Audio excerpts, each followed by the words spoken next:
Hey guys, welcome back to my channel. If you are new here, welcome. My name's Mariah. So glad that you're here. I make videos chatting about all things real estate related. So if you haven't already, definitely consider hitting the subscribe button with the notification bell so you don't miss anything. Today's video is a Q&A, another real estate Q&A. You guys continue to send me your questions, so I will continue to answer them, and it makes content really easy for me because I don't really have to come up with anything. I just read your question and then read my response. So that's what we're gonna do today. I'm gonna just jump right into it. We're gonna start off with this first question. All right, I'm going to buy these books right away. She's talking about a video I made a long time ago, chatting about a few of my favorite books that have helped me when getting started in the real estate industry. Some of the first books that I read my first year in the business that I think really made a difference.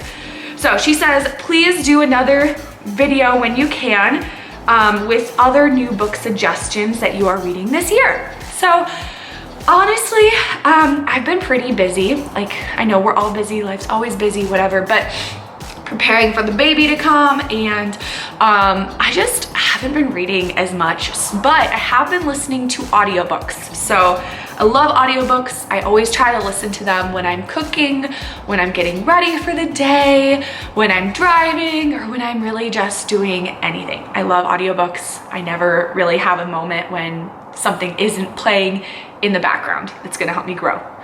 Or when you go on walks, that's a good time to listen to them too. So this first one, I'm just pulling up my Audible app. Actually, I don't use Audible. I use the app called Audiobooks, audiobooks.com. So my first book is, you can see it right here, Trump Think Like a Billionaire. Everything you need to know about success, real estate, and life. And yes, this isn't really geared toward, I'm about halfway through it, but it's not necessarily geared toward like real estate agents. Obviously, he's talking more of the investing and developing side, which is always good to know as a real estate agent as well. But the things that he talks about are definitely helpful, I think, to anyone who wants to be successful just in life in general. So Trump, Think Like a Billionaire. The next one is the 10 times rule, the 10 times rule by Grant Cardone. Here it is. So I don't know, I kind of have mixed feelings about this book, to be honest. I've gotten pretty far in it. Some of the things that he says I really totally agree with, like when he talks about the things that he says about debt and how it's the Dave Ramsey and all of that. Like, I totally agree with him there, how he like thinks debt isn't a bad thing, especially like for investing. And yeah, I'm not even gonna talk about that, but a lot of the things I really agree with. But then there's other things he says that I just totally don't agree with. And one negative thing though, this book is pretty motivating to like accomplish, you know, your crap, get with it, whatever, like inspiring you. But one thing I really don't like about it is that it really, it seems to me like it is like glorifying the whole hustle, don't sleep, don't eat, only work, and making that sound like a positive thing and like an achievement. But I feel like if you are only hustling all the time and like that's how you get to where you want to be, that's how you reach your goals, that's how you make your money, like there's better ways to reach your goals. And if you're doing that and you make a bunch of money, like who cares? Because you're really poor because you don't have anything, because you're not taking care of your soul and your relationship. So I just don't like how it really I don't know if I'm explaining this right at all because I didn't think through this, but I don't like how it seems to me like it glorifies that whole like rest is a bad thing, and I just don't like that. So next book is Hug Your Customers. If you can see here, Hug Your Customers by Jack Mitchell. Love this book. I'm listening to it right now on my second time. Already listened to it a whole way through, and it's very good. So this book is written by a guy who he's a family-owned business. Like the whole family is involved, like uncles, aunts, cousins, whatever. They all work together, which is cool. And they have a retail store. They have multiple stores now throughout the country. I think it started in either New Jersey or New York is where their stores started. And their stores are very successful. And the reason why their stores have been so successful is because they hug your customer, they hug their customers. And they focus a lot on giving good customer service. And even though it is geared toward, you know, their in the retail industry. I think that any business can grow and impact from this book, especially real estate agents, because I know for Spencer and I, one of our goals is always to be constantly giving better and better customer service and just growing there and striving for excellence and constantly growing in that area, because that is super important and I want to give people the best service possible. So this book would definitely recommend. The next one is John C. Maxwell, Developing the Leader Within You. It was good, but I read this, I listened to it like a year ago, and so I honestly don't remember a lot about it. This one isn't real estate related, but I'm really enjoying it. It's by Dr. Josh Axe, love him. It's called Eat Dirt. It's a good one.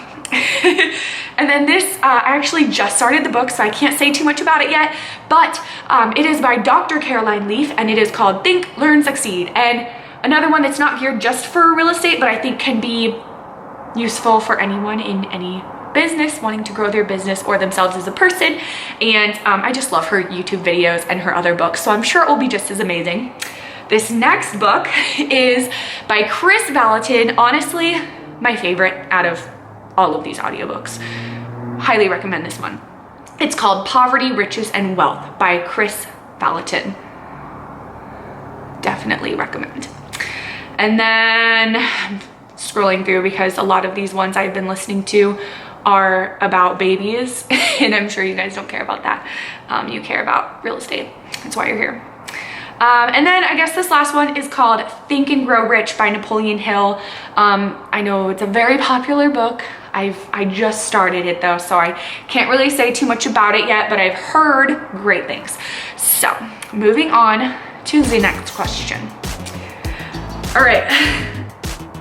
I would love to hear how you handle pricing a listing or having the conversation with the seller about pricing a listing and price reductions. Your videos are great and super helpful. That is from Austin. Thank you, Austin. All right, so let me just think for a second because I haven't actually written this answer out yet. Okay, so if a seller is overpriced, we always, of course, show up with our comps. And just lay everything on the table, let them know, or we're going to be completely honest with you, even if it isn't what you want to hear. So we explain to them that, you know, a lot of agents are going to try to overprice your listing. They're going to try to just win the listing, especially if they're a FSBO. It's very competitive, listing for sale by owners. And so a lot of agents will just go in there and give them the price they want to hear, just so that they are able to list it and they feel comfortable listing it. And win the listing that way, but it's just gonna sit and it's not actually gonna sell. So we always explain that to them and we let them know, like, hey, we're gonna be upfront and honest with you, and it's our job to give you our best professional input. And so we share our comps with them. If they're still not happy with the price, unless we can just tell that this seller is going to be a real pain in the neck, then you know, there's times like that it's best to just walk away from the listing. If they're gonna be super time consuming or just unrealistic and never come down, but we will take the listing if they're not willing to start at our price. If we explain to them and we say, hey, like, we can start a little high at your price. However, we will know based off of the activity your home's getting in just a couple weeks of it being on the market, if it is overpriced or not. We will be able to tell because we know what's normal for this price point and whatnot, and how many showings you should be getting and the amount of activity. So if it is overpriced, we will tell you, and then we can lower the price and slowly come down until we get to a sweet spot. So that is something that we do oftentimes with sellers if they're not willing to start at a realistic price, if they still want to start high. But we do explain to them that could be hurting them because, you know, the longer the home's on the market, not the better. It's not good if the home's on the market for a long time. If a home's sitting for a long time, buyers are going to start assuming there's something wrong with it, and that really, really hurts the sellers. They're going to start making lowball offers, that kind of thing. So we do explain to them that the majority of the buyers are going to be looking at your home right when it's listed, which is why it's super important to list it at the correct market value when you first get it on the market. But if we explain all that to them, they still don't want to do it, we will start a little high as long as they're okay with coming down eventually. And then Price reductions, it's the same thing. You know, if we have to send them another market analysis just to prove to them, then we'll do that as well. But normally if a seller sees that the home has been on the market for a long time, they're not getting the activity, and we explain to them, you know, we're doing everything we can do, so now it's your turn to come down on the price, normally they're okay with that. Next question. Okay, aren't you concerned that for sale by owners are difficult to work with? So my response was, my only clients really for my first couple years in the business were for sale by owners. And so they were all that I knew at first. But once I started listing other types of sellers' homes, I realized that for sale by owners are a lot more difficult to work with. Especially referrals for the most part. For sale by owners are characters. That made working with other clients seem so much easier though once I started working with other clients, and I still think it's worth it, and it's the best and quickest way to get listings as a newbie, and what better way to get started than putting yourself up for a challenge. And they're not all difficult, it's just a lot of them have unrealistic expectations, or they're extremely stingy or whatever, and you know, it just helps you improve your people skills, I guess. Next question, is there a time to give up, referring to following up with for sale by owner leads? How many calls do you make before you consider it a dead lead? Yes, the time to give up is when they list with another realtor, or when they finally list with you, or if you just really think it's a waste of time, but for the most part, don't throw away any leads, because maybe just don't call them quite as often or invest as much time in them, but eventually, you know, they'll do something. So I don't really have too many dead leads. Hi Mariah, hope you're doing great. Thank you, hope you're doing great too. Congrats on the baby, thank you. I have a question. If you can't talk with a for sale by owner or visit in person because they don't answer the phone, and you recommend me to keep following up by sending, okay, I'm gonna restart this because I don't think I read that right. I have a question. If you can't talk with a FSBO or visit in person because they don't answer the phone, are you recommending that I keep following up, like sending mail and voicemails? That's what I'm understanding in this video. Thanks so much. Yes, I would definitely still recommend following up. It really doesn't take much time to leave a voicemail once a week, and there's a really good chance you're the only realtor doing that if they never answer the phone. And then next question was, what camera are you using for this video? I am using, I don't even know what kind of camera I have.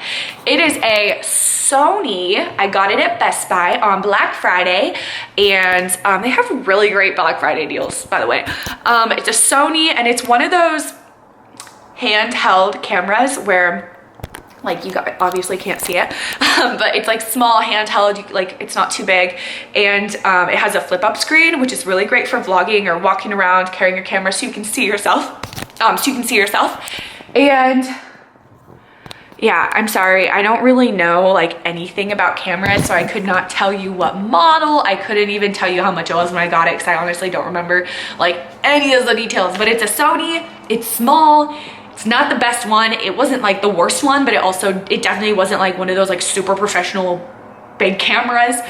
Yeah, I hope that answers your question. Probably doesn't. Hi, I really enjoyed your blog. I think you meant vlog. I don't blog, I vlog. And I subscribed. Thank you.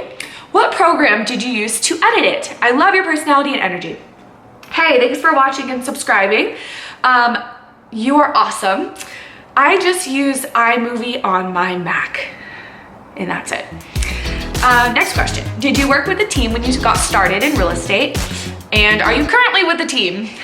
I started out as a solo agent and have never been on a team before. I'm very glad that I did not start on a team now, even though I do see value in that, and I see why, you know, every circumstance is different. Sometimes it might be better to start out on a team, but I'm very glad that I didn't start out on a team, because it forced me to learn how to get leads for myself. And like when you're on your own, you have no choice. Like a lot of people that I see that come from teams, they really, once they decide they want to venture off and be on their own, they don't really know how to go out and get business because it's always just been handed to them or fed to them. So I think just jumping in head first and cutting off any excuse for not getting leads is a great way to start out. Are you still finding previewing for sale by owners worth it if you're not meeting the owner to build rapport, since they are the one who you will end up, who in the end will decide to list with you? I'm not really sure what you meant by that question. I guess, okay, so say there's a situation where the seller can't be, like the person whose name is on the title can't be there, but the person who's answering the phone when you call the FSBO is gonna be there. Because a lot of times you'll call for sale by owners and you'll find that the person who answers the phone when you call the FSBO is not actually the owner of the home. It's someone like, oh, I'm selling it for my mother-in-law, or oh, I'm selling the house for my best friend, she lives out of state, or whatever. So if that's the case, then yeah, I'll still meet with them because ultimately they're gonna have a say. It's the closest I can get to the decision maker, and they're probably gonna have a say, especially if it's one of those situations where it's like, I'm selling it for my mom or dad and they're elderly. Well, they're probably gonna be the decision maker in that case. So use your best judgment, but I still think it's sometimes can be worth it. And then next question. Starting off the relationship by lying about your true intentions. Great method. I guess that's not a question. That was a comment. And that comment was on a video I made where I was making phone calls to for sale by owners using my preview appointment script. And my response, it's a long one, was my goal is to get an appointment and meet these sellers face to face, because oftentimes people will list with the first realtor that they meet in person, or so that they can at least put a face to my name when I'm calling them and sending them helpful information in the mail to follow up. I do not lie and say I have a buyer at this time, because I don't, unless I do. I've had times where I did and that was fine. I actually don't really work with that many buyers myself. I try to stay away from them unless it's a referral from one of you guys. I love working with your referrals. I just try to stay away from buyers who are not loyal, if that makes sense. Like the buyers that are gonna hop around, maybe use you, but they might use another realtor. You'll show them a house and they'll go over here. Like, I'm not gonna work with that buyer, but if you are 100% gonna work with me, I'd love to work with you. Little plug. Where was I? Okay, however, I filter through all of the buyers that I send. Okay, so when I make the impression to these sellers that I may have a buyer at some point, I am telling the truth. I have sent some of these buyers that came into me for sale by owner listings before, and I'm always open to doing that. I've showed a for sale by owner listing to a buyer, and I actually ended up listing the home because the buyer didn't end up buying the home, but she brought me the home because she was the one that wanted to see it. I didn't even send it to her. So yes, sometimes you do show for sale by owner homes to buyers. So I am telling the truth. I've sent some of these buyers that come into me for sale by owner listings before, and I'm always open to doing that. At the end of the day, my number one goal is to help these FSBOs sell quicker for more money and with the least amount of hassle through my professional help that they do not know yet, but they need it.